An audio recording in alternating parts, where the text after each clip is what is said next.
Hey, welcome back to the channel. It's Sarah from I Am Simple Natural Life. Thank you for joining me. Don't forget to like and subscribe and do all that kind of stuff.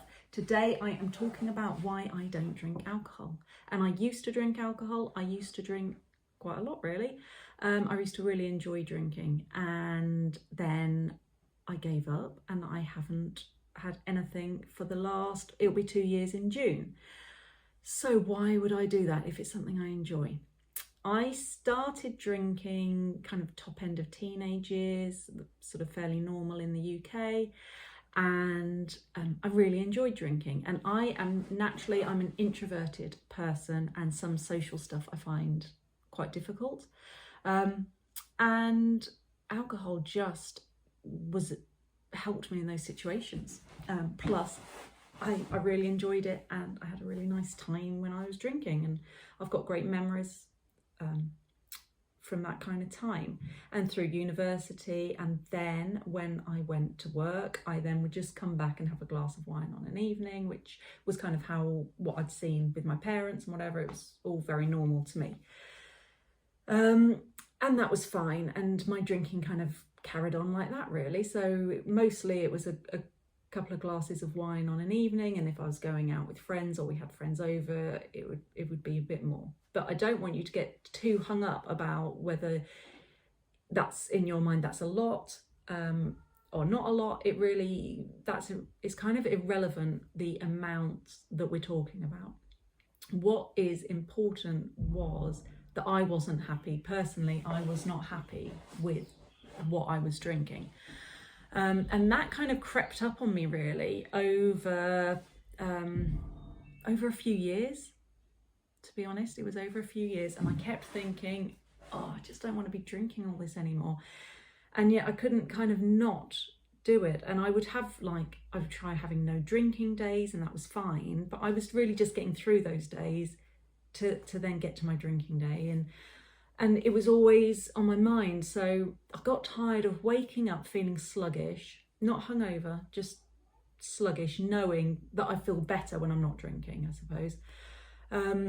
And I would start the day thinking, I'm fed up with this. I'm not going to drink tonight. And then obviously as the day wears on and you get closer to kind of drink o'clock, then I'd start thinking, I want to drink, because your body obviously will crave it because it's your normal routine. And then I'd end up having a drink and it starts again. And so I got really tired of that kind of cycle. So I did dry January, and that was okay. I kind of just got through it, and it was January anyway, so I wasn't really going out. So it was that was manageable. But then as soon as dry January finished, it was somebody's birthday party, which we were going out for. And so, of course, I drank. And then I had told myself that I would just drink on social occasions. And then that sort of slowly slid into, and Saturdays, and weekends, and then before you know it, I was back to my normal drinking pattern, because what I found was a month just wasn't long enough to reset the whole thing. So I was training for a triathlon, and I was super healthy and fit, for me, not pretending I was like, I don't know, Linford Christie or something, or somebody a bit more up to date than that. But my point is, I was looking after myself, probably the best I'd ever looked after myself, and yet I was still drinking. And so that bothered me. And after a few months, I then just thought, right, that's it. I'm tired of having these inane conversations in my head about whether to allow myself to have a drink. I'm just not going to drink. I'm just going to give up. And I did that. And I had seen in my Facebook feed and whatever, I was getting these adverts for a company that kind of helps support people giving up. And then I looked into that, and it was like an insane amount of money, or what felt at the time like an insane amount of money. And I scoffed. I was like, who would do that? Why would you do that? Just give up.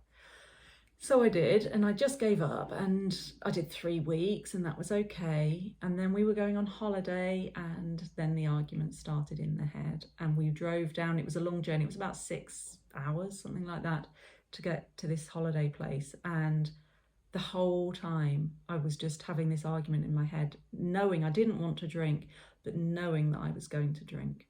And I didn't want to, but I knew I would, because holiday was just a normal time for me to be drinking. Like, it's nice, isn't it, having a nice glass of wine on an afternoon when you're on holiday. That's the stuff holidays are made of.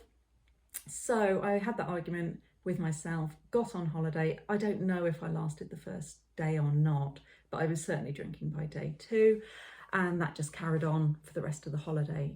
And then by the end of the holiday, that last day when I woke up, that was it. That was when I said, enough's enough. I don't want to do this anymore. And I did sign up for 1 Year No Beer, which was the company that I had seen advertising and had scoffed at how much it was. But at that point, I knew I couldn't do it on my own. And I am not advertising for 1 Year No Beer. I'm not an affiliate or any of that. It just happened to be the company that I used. I don't know how they compare to other companies out there either. It's just what had popped up in my feed and the one that I used. So I started with them, and I signed up for a 90-day no alcohol challenge, because I knew that a month wasn't long enough. A month, that kind of just gets you, you're just tolerating it. You just know that the end is there. And so, yes, it's a challenge, but it's not enough to change, for me, it wasn't enough to change my long-term drinking habit. So I did 90 days, and the first month was just tolerating it and whatever. And it was in the second month that things started to change a little bit more for me. So you start to get a bit more of the health benefits, and you also, or for me, I also started to realise the things that triggered me to feel I needed to have a drink or wanted to have a drink. And it was a lot of the social stuff, which I already knew, but then I had to work through those. And that was the most valuable thing during sort of month 2 and 3. It was also during the summer where we were very busy and seeing lots of people, and each of those social occasions was a new challenge for me to kind of get through, to know that I could do it. And I had to prepare myself. And once I'd done that social situation once, then I didn't need to prepare myself again for it. But to do it the first time, for me, that's what I had to do. And I had to just think through what it was going to be like and whatever.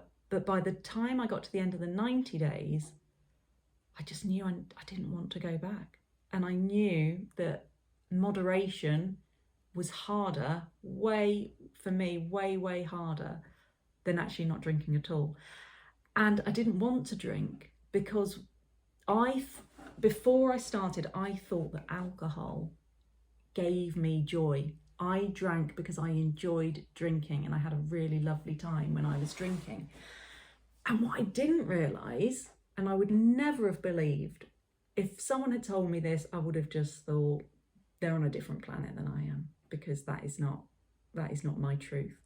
And now here I am.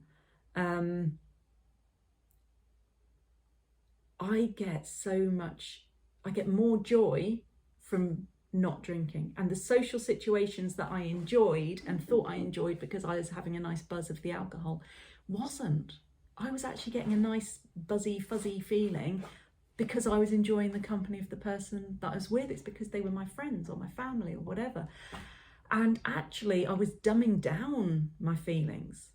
And that was a massive revelation to me, because I really thought that by giving up alcohol, I was giving up something. I was giving up enjoyment in those situations forever. And yet I wasn't. And that was really interesting, that I have more enjoyment now than I used to have.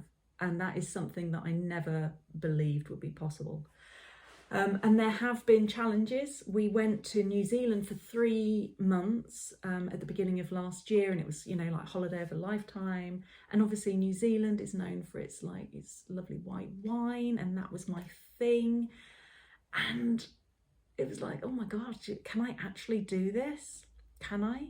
And I did. And it wasn't that difficult. And it wasn't that difficult because I realised everything else that I was gaining because I wasn't drinking. So I was so much more present with my children. I was more adventurous and wanting to do stuff. I wasn't always thinking, well, we'll go to the beach and stuff. But in my head, I'm thinking, well, I want to get back by, 5 or 6 o'clock so I can start having a glass of wine. Or, and after tea, sometimes I could just say, should we go out and get ice creams and whatever? Because I hadn't had a drink. We had that freedom that we hadn't had before. And until I gave up alcohol, I didn't realise how much it was dictating my life. I didn't realise that. And if I had realised that, I would have thought it was just because I enjoyed it, so I want to get back for 6 o'clock so I can have a glass of wine because that's my thing, that's my time. And now I realise that I was kind of, I don't know, like a greyed out version of me. And, this channel is all about natural and authentic ways to live. And that it's something I've always been interested in. I always have, and I've always tried to live sort of environmentally consciously. And I have, I've always been aware of that kind of stuff. But my personal growth journey, for want of a better word, has accelerated massively from giving up alcohol. So I used to dabble a bit and, do a little bit of self-care stuff, yoga or meditation, and I'd do it for a little bit, but never really stick to it. And now it's just it's so easy, and it's such a part of my life because I'm not waking up in a sort of foggy fog thing. I'm waking up and I'm plugging myself into my meditation, and I'm doing that for like an hour or two every morning. I'm going downstairs and doing my yoga, and I'm not having to fight myself on it. And so, yeah, I just love life so much more. And I know that sounds really crap. I know it does, because when I was drinking, and I really did love drinking, I would have watched somebody like me thinking, I don't think so. And I'm not here trying to sell you you should give up alcohol thing. You've got to be in the right place. You've got to be really ready to do it. By then I was really ready to do it. And I had thought about it for years. That doesn't say that you have to think about it for years, but for me, it felt such an integral part of my life. That it was a massive decision. But once I did it, I just can't believe that I hadn't done it before, and I know you shouldn't ever look back and wish things to be different because you can't change anything. But, I just think all that lost time when I could have been just living that little bit more. So for me, that was it. And the other thing that I don't want to forget to say is it was also what I hadn't appreciated was just how freeing it is to own your own emotions. So I would drink and I'd have a lovely time, and maybe at certain times, I'd just feel so full of love for the people I was with, or, for my children, whatever, and I'd be like, oh, that's so amazing. And I'd get these sort of waves of feeling, and then the next day I would just wake up and I'd feel anxious. I would feel anxious, and I would think, oh God, did I say anything embarrassing? And like, oh, did I say anything? Did I do anything? And, not that I had like complete memory blocks or anything like that, but I just felt anxious. I had anxiety around what I might have done or said that I wouldn't have otherwise if I hadn't been drinking. And what was so interesting is by not drinking, I still get those feelings. And I've realised it is actually it's just love.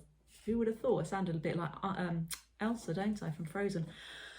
But, when I was getting those feelings of like, oh, my children, oh, you're so lovely, or, I'm with my family and life's just amazing, I get those feelings without the alcohol. And then I know that they are my feelings. that is me, and whatever I say or I do is what I have chosen to say and do. So I've got a really practical example, but for example, I was on a home ed Facebook site, and somebody had posted saying they lived in this lovely part of rural Wales and they were looking for somebody to come and live in their house for a week and look after their cats. But I hadn't been drinking. This was post alcohol, and I saw it and I just thought, oh, a free holiday, that sounds good, we could do that. And I just replied, and I was the first person that replied, and we got to go.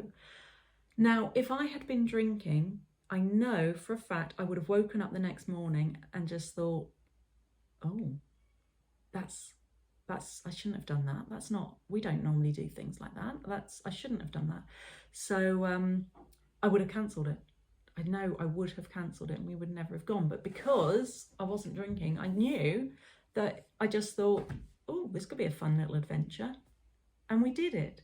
And so that's like a real practical example. But it's stuff like that I can just actually, I know myself so much better now, because I didn't know myself properly before. And that seems really weird now, but I didn't. Anyway, so that is my story with alcohol. And actually, if all goes to plan, I'm publishing this on Sunday. So, and on Saturday in the Daily Telegraph in the UK, they were publishing an article about my story with alcohol and stuff like that. So you might be able to find that online. But anyway, I hope that is useful to you. If you want more of this kind of stuff, then don't forget to subscribe to the channel. And obviously there's all my Facebook and Instagram stuff too, if you want to have a look. So I would love for you to get involved, put stuff in the comments, and if you want sort of to direct message me privately, then do that, because, you know, it's a sensitive thing for some people. So I hope you found this interesting, helpful, useful, whatever. But that's my story, and I will see you again next week. Bye.